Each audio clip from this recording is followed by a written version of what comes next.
Hello guys, pag-usapan lang natin ang breaking news. Ayon kasi sa bali-balita, fans todo pasasalamat sa Katniel dahil sa closure movie. Salamat sa pagpayag ng Katniel na alam nyo naman siguro. Matagal-tagal na rin iniintay ng mga Katniel fans na bumalik sina Daniel Padilla at Catherine Bernardo.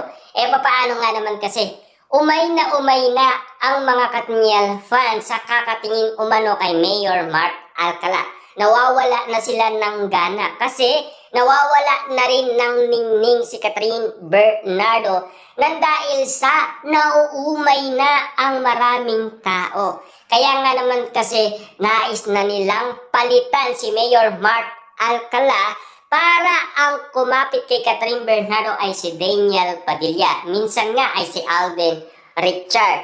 Ang kinukonvince umano ng mga Katden fans kasi umay na sila.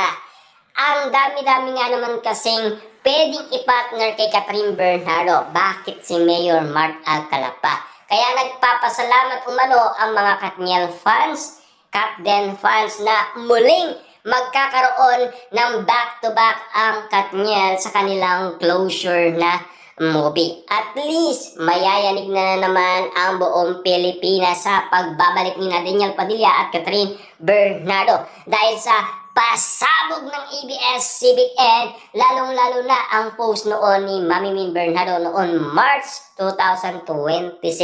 Ayon kasi sa bali-balita, akala siguro nila wala nang comeback ang Katniel. Akala kasi nila bet lang ni Mami Min Bernardo si Daniel Padilla. Ang hindi nila alam, ang paramdam ni Mami Min Bernardo, nakaset na kasi ang movie ng Katniel na After Forever.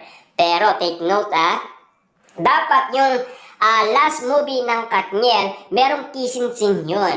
Kaso nga lang, umayaw daw si Daniel Padilla. Pero ngayon, handang-handa na daw sina Daniel Padilla at Catherine Bernardo sa After Forever na talagang meron ng nag-iinit na mapapanood.